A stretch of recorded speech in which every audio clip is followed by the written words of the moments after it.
तो पिछली बार जब हम बात कर रहे थे गुनाहों का देवता की, हमने देखा था कैसे चंदर और सुधा की दोस्ती वो धीरे धीरे एक अनकहे प्यार की तरफ बढ़ रही थी। वो हंसी मजाक, छोटी छोटी बातें। हाँ बिल्कुल। एक बहुत ही मासूम, बहुत ही पवित्र सा रिश्ता पनप रहा था। लग रहा था सब कितना सहज है। हम्म पर कहानियां हमेशा सीधी नहीं चलती है ना। नहीं, बिल्कुल नहीं। और अब हम उपन्यास के उस हिस्से में आ रहे हैं, मतलब अध्याय 7 से 10, जहां ये रिश्ता, ये प्यार समाज की, परिवार की, आप कह सकते हैं परंपराओं की कसौटी पर कसा जाता है। सही। तो आज हम इसी पर फोकस करेंगे।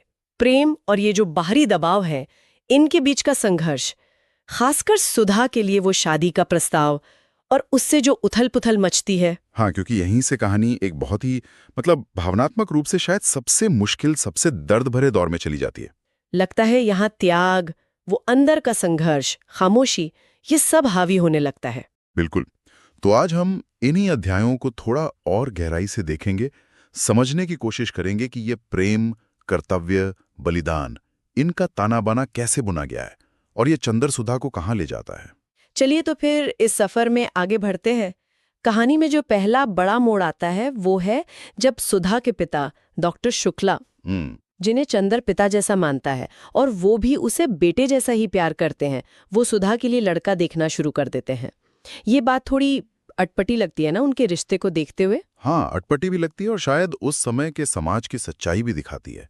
देखिए, डॉक्टर शुक्ला का चंदर के लिए स्नेह अपनी जगह है, बहुत गहरा है, वो घर का हिस्सा है। बिल्कुल। लेकिन जब बेटी की शादी की बात आती है तो वो व्यक्तिगत भावनाएं, वो शायद सामाजिक नियमों के आगे छोटी पड़ जाती हैं। उनके लिए शादी शायद सिर्फ दो लोगों का नहीं, बल्कि दो परिवारों का मेल है, इज्जत का सवाल है। हाँ बिल्कुल, इज्जत, समाज में रुतबा, शायद जाति भी, ये सब चीजें उनके लिए ज्यादा मायने रखती हैं। तो मतलब चंदर जो उनकी इतना करीब है, वो उनकी नजरों में शादी के लिए सही नहीं है।